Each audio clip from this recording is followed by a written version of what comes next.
Well guys, so right here we're doing a repair. There's a 1-inch gap here. They put a metal beam there. You can't see it now because I taped it off, and they had to re-plaster the whole thing because the way they cut it. So now I have to do a repair here. Particular repairs for like this, for big walls like this, it's awesome if you have the original color.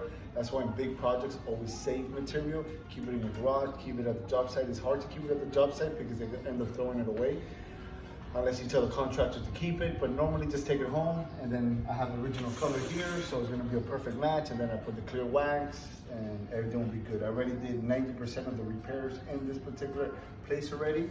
So it's good. So something like this, I'll just fill it in.